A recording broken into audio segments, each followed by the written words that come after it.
Bienvenue sur cette exploration profonde du stoïcisme, une philosophie ancienne qui a le pouvoir de transformer votre manière de vivre, de penser et de ressentir. Imaginez un instant, vous êtes coincé dans un embouteillage, le klaxon des voitures résonne, et pourtant, vous restez calme, presque serein. Ou peut-être êtes-vous sur le point d'avoir une conversation difficile avec votre patron, et au lieu de paniquer, vous vous sentez maître de vos émotions. Ou encore, une crise personnelle frappe à votre porte, mais vous trouvez une paix intérieure qui vous porte à travers la tempête. Ça semble incroyable, non? Eh bien, c'est exactement ce que le stoïcisme promet et livre depuis des siècles. Née dans la Grèce antique il y a plus de 2000 ans, cette philosophie a guidé des empereurs comme Marc Aurèle, des esclaves comme Épictète, et aujourd'hui, des millions de personnes ordinaires comme vous et moi. Son secret? Une idée simple mais révolutionnaire. La seule chose que vous pouvez vraiment contrôler, ce sont vos pensées et vos actions. Tout le reste, la météo, l'économie, ce que les autres pensent ou font, échappe à votre emprise. En acceptant cette réalité, vous vous libérez du stress, de l'anxiété et de cette frustration qui vient quand on essaie de dompter l'indomptable. Dans cette vidéo, ou plutôt cette masterclass, nous allons plonger dans 10 leçons profondes du stoïcisme. Ces leçons, tirées des écrits d'Épictète, Marc Aurèle et Sénèque, ne sont pas juste des idées abstraites. Ce sont des outils pratiques pour affronter les défis de la vie moderne. Que vous soyez bloqué dans le trafic, stressé au travail ou en quête de sens, le stoïcisme a quelque chose pour vous. Alors, prenez une tasse de café, installez-vous confortablement et embarquons ensemble pour ce voyage de découverte de soi. Si vous aimez ce type de contenu, n'oubliez pas de liker, de vous abonner et d'activer la cloche. On a beaucoup à explorer. Commençons avec la première leçon. Leçon 1. Acceptez ce que vous pouvez contrôler. Citation d'Épictète. Certaines choses dépendent de nous, d'autres non. On commence avec la leçon numéro 1. Acceptez ce que vous pouvez contrôler. C'est la base même du stoïcisme, une idée que le philosophe Épictète a appelée la dichotomie du contrôle. Épictète n'était pas un homme ordinaire, né esclave dans l'Empire romain. Il a surmonté des épreuves inimaginables pour devenir l'un des penseurs les plus influents de son temps. Son enseignement est simple mais percutant. Dans la vie, il y a 2 catégories de choses. D'un côté, ce que vous pouvez contrôler, vos pensées, vos intentions, vos actions, vos réactions. De l'autre, ce que vous ne pouvez pas, le comportement des autres, les aléas du destin, ou même si le bus arrive à l'heure. Épictète utilise une image magnifique pour expliquer ça, celle d'un archer. Imaginez un archer qui prépare son tir. Il choisit sa flèche avec soin, ajuste son arc, vise précisément et tire. Il fait tout ce qui est en son pouvoir pour réussir. Mais une fois que la flèche quitte l'arc, le vent peut la dévier, un oiseau peut passer ou la cible peut bouger. Le résultat? Hors de son contrôle. Le stoïcisme nous dit « Concentrez-vous sur le tir, pas sur où la flèche atterrit. Votre job, c'est l'effort, pas l'issue. » Prenons un exemple concret. Vous êtes dans un embouteillage, ça arrive à tout le monde, non? Les voitures n'avancent pas, vous êtes en retard et la frustration monte. La réaction naturelle, c'est de klaxonner, de râler, de maudire le monde entier. Mais attendez, pouvez-vous faire avancer le trafic? Non, c'est hors de votre contrôle. Alors, que pouvez-vous faire? Vous pouvez respirer profondément, mettre une chanson que vous aimez, ou même utiliser ce temps pour réfléchir à votre journée. C'est ça, la dichotomie du contrôle en action. Vous lâchez prise sur ce que vous ne pouvez pas changer et vous investissez votre énergie là où elle compte, dans votre propre esprit. Épictète disait « Ce qui trouble les hommes, ce ne sont pas les choses, mais les jugements qu'ils portent sur elles. » Si vous jugez l'embouteillage comme une catastrophe, vous souffrez. Si vous l'acceptez comme un fait neutre, vous restez calme. Ça ne veut pas dire être passif. Au contraire, c'est une maîtrise active de soi. Pensez-y la prochaine fois que vous ratez un rendez-vous ou que quelqu'un vous coupe la parole. Demandez-vous « Qu'est-ce que je contrôle ici ?» La réponse vous libérera. Et ça marche dans des situations plus graves aussi. Imaginez perdre un emploi. C'est dur. C'est hors de votre contrôle une fois que la décision est prise. Mais votre attitude face à ça, votre plan pour rebondir, ça c'est à vous. Le stoïcisme, c'est cette clarté qui transforme le chaos en opportunité. On y reviendra, mais pour l'instant, retenez ça. Concentrez-vous sur votre arc et votre flèche. Le vent fera ce qu'il veut. Leçon 2. Le pouvoir de l'acceptation. Marc Aurèle, tu peux être heureux si tu acceptes ce qui arrive. Passons à la leçon 2. Le pouvoir de l'acceptation. Ici, on rencontre Marc Aurèle, peut-être le stoïque le plus célèbre. Empereur de Rome au IIe siècle, il dirigeait un empire immense tout en écrivant ses méditations. Un journal intime devenu un chef-d'œuvre philosophique. Marc Aurèle vivait dans un monde de guerre, de peste et de trahison, et pourtant, il a trouvé la paix. Comment? En acceptant ce qu'il ne pouvait pas changer. Il voyait la vie comme une symphonie, des hauts, des bas, des moments doux et des tempêtes violentes. Résister à ce flux naturel, disait-il, c'est comme un bateau qui lutte contre un courant implacable. Vous vous épuisez, vous vous noyez dans l'agitation. Mais accepter, c'est mettre les voiles et naviguer avec le vent, peu importe sa direction. Attention, ce n'est pas de la résignation, c'est une étreinte active de la réalité. Prenons un exemple. Votre vol est annulé à la dernière minute. Vous aviez tout prévu et bam, tout s'écroule. La réaction instinctive, c'est la colère. Pourquoi moi? C'est injuste. Mais Marc Aurèle nous dirait, c'est arrivé. Et alors? Vous ne contrôlez pas la compagnie aérienne ou la météo. Résister ne fait que vous rendre misérable. À la place, acceptez et agissez.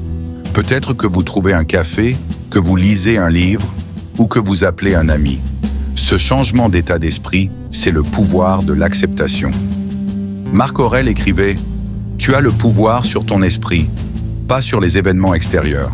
Comprends cela et tu trouveras la force. » C'est une invitation à danser avec le cosmos, que les notes soient sereines ou tempétueuses. Dans la vie moderne, ça s'applique partout. Votre patron vous critique injustement? Acceptez que ces mots ne définissent pas votre valeur et concentrez-vous sur votre réponse. Une pluie gâche votre pique-nique? Acceptez et trouvez la joie dans une soirée cosy à la maison. Une anecdote sur Marc Aurèle. Pendant une campagne militaire, il faisait face à des conditions horribles. Froid, faim, danger constant. Pourtant, il écrivait dans son journal, non pas pour se plaindre, mais pour se rappeler d'accepter et de rester vertueux. Cet homme, au sommet du pouvoir, nous montre que l'acceptation n'est pas une faiblesse, c'est une force. Essayez ça aujourd'hui. Face à un imprévu, dites-vous « c'est ainsi ». Comment puis-je avancer? Vous verrez, la paix suit. Leçon 3. Pratiquez la pleine conscience. Sénèque. Le présent est le seul moment qui existe. Leçon 3. Pratiquez la pleine conscience. On passe maintenant à Sénèque, un philosophe stoïque et homme d'État romain. Sénèque avait une vie mouvementée, conseiller de l'empereur Néron, exilé puis rappelé, il connaissait le chaos. Mais il avait un antidote, vivre dans le moment présent. Pour lui, la pleine conscience, c'est une boussole qui nous ramène au maintenant. Pourquoi ça compte? Parce que notre esprit adore vagabonder. On rumine le passé, j'aurais dû dire ça, ou on s'inquiète pour l'avenir. Et si ça tourne mal? Mais Sénèque nous rappelle, le passé est fini, l'avenir n'est pas encore là. Le seul moment réel, c'est celui-ci.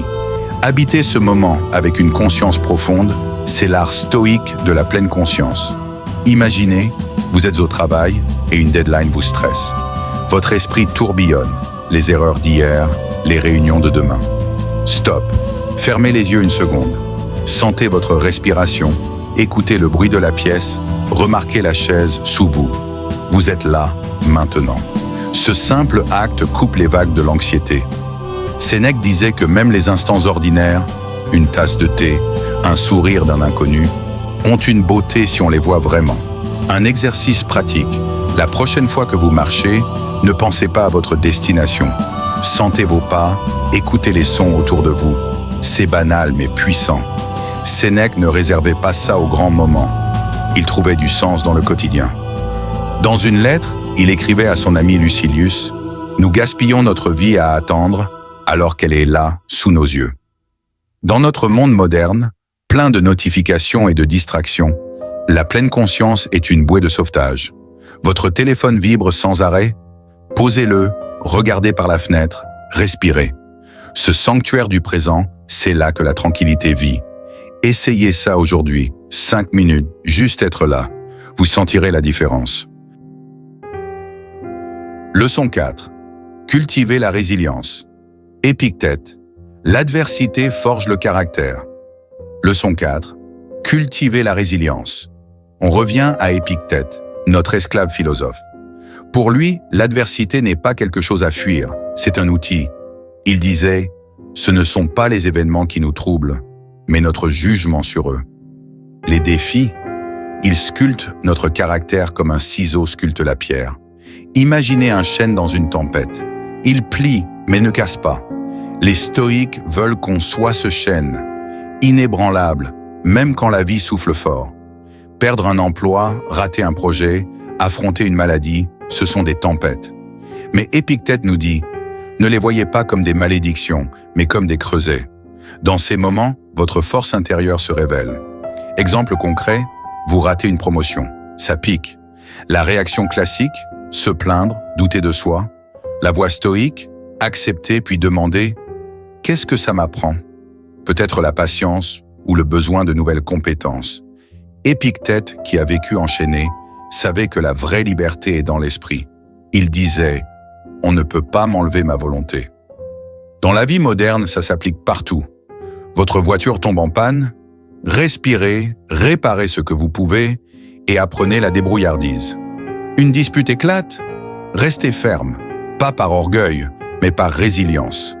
Les stoïques voyaient l'adversité comme un professeur sévère mais juste. Essayez ça. La prochaine fois que quelque chose échoue, notez une leçon que ça vous donne. Vous verrez votre caractère grandir comme de l'acier trempé. Leçon 5. Choisissez votre réponse. Épictète, tu contrôles ta réponse, pas les vagues. Leçon 5. Choisissez votre réponse. Épictète encore, avec une idée qui change tout. Les événements extérieurs, ils arrivent, point. Mais votre réaction, c'est votre pouvoir. Il disait, les marées du destin sont hors de notre portée, mais le gouvernail de nos réponses est entre nos mains. Imaginez, votre patron vous critique devant tout le monde. Humiliant, non? Vous pourriez exploser ou ruminer.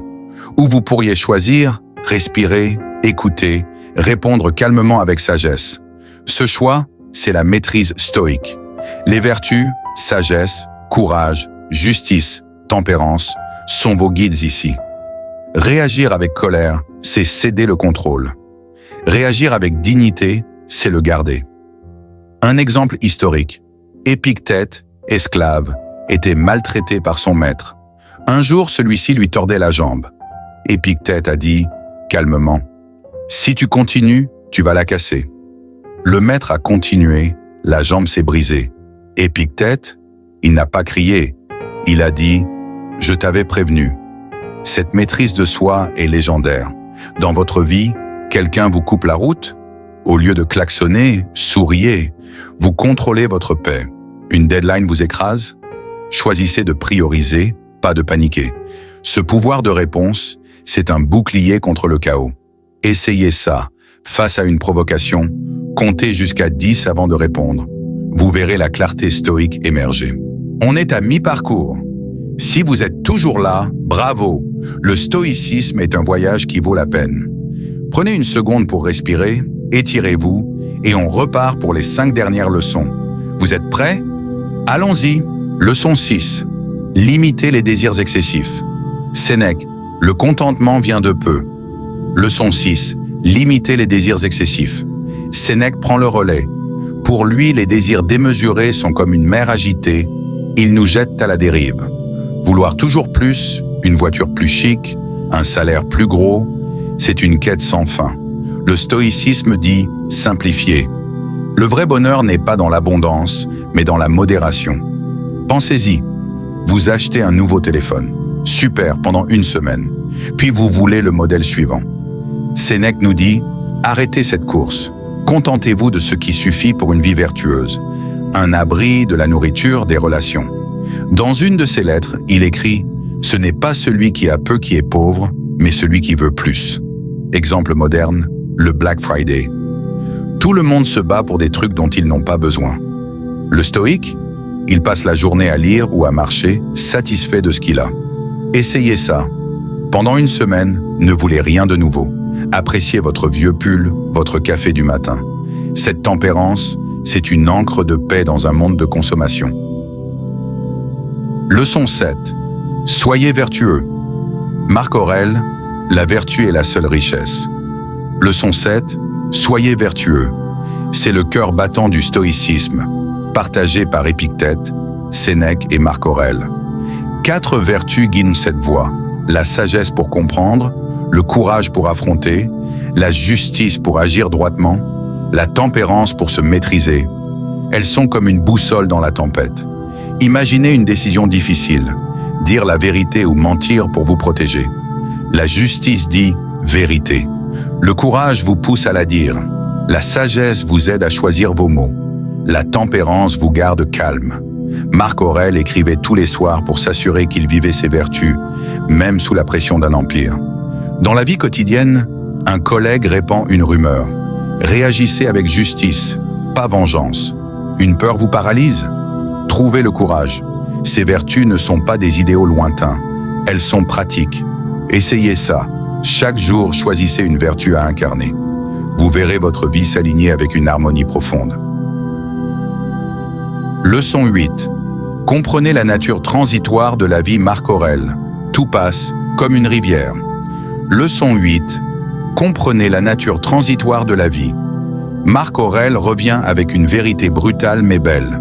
Rien ne dure. Les joies, les peines, les possessions, tout est éphémère. Il voyait l'univers comme une danse de changement constant et nous invite à valser avec elle, pas à résister. Exemple, votre téléphone se casse. Frustrant mais temporaire. Un ami déménage. Triste mais passager. Marc Aurèle disait « Apprécie ce qui vient, laisse partir ce qui s'en va ». Il vivait ça, ses enfants mouraient, jeunes, son empire vacillait, mais il restait calme en acceptant l'impermanence. Dans votre vie, un projet échoue. C'est un moment, pas une éternité. Savourez un bon repas, mais ne vous y accrochez pas. Cette leçon libère de l'anxiété. Essayez ça. Regardez une feuille tomber d'un arbre et pensez « tout change ». Ça apaise l'âme. Leçon 9. La valeur de la gratitude. Sénèque. La gratitude transforme ce que nous avons en assez. Leçon 9. La valeur de la gratitude. Sénèque nous offre un trésor ici. Être reconnaissant, ce n'est pas attendre le jackpot, c'est voir la richesse dans ce qu'on a déjà. Même les épreuves ont des leçons. Perdu un job? Soyez reconnaissant pour le temps de réinventer. Une journée pluvieuse? Remerciez pour le confort d'un toit. Sénèque écrivait « Il n'y a pas de bonheur sans gratitude ». Il vivait ça. Exilé sur une île aride, il trouvait encore des raisons de dire merci. Dans notre monde de comparaison constante, c'est radical. Essayez ça. Chaque soir, notez 3 choses qui vous ont fait sourire. Un café chaud, un mot gentil, ça suffit. La gratitude, c'est un élixir qui change le plomb en or. Leçon 10. Continuez à apprendre et à grandir. Épictète. La sagesse est un trésor sans fin. Leçon 10. Continuez à apprendre et à grandir. Épictète ferme la boucle. La vie est un voyage, pas une destination. Chaque défi est un professeur, chaque succès une étape. Il disait « Cherche la sagesse comme un joyau. Vous n'êtes pas figé, vous évoluez. Exemple, vous échouez à un examen. Décevant, mais une leçon sur l'effort. Vous gagnez un prix, une chance de viser plus haut. Épictète, esclave devenu maître, incarnait ça. Dans la vie moderne, un rejet vous pousse à vous améliorer. Essayez ça. Après chaque jour, demandez-vous « Qu'ai-je appris ?»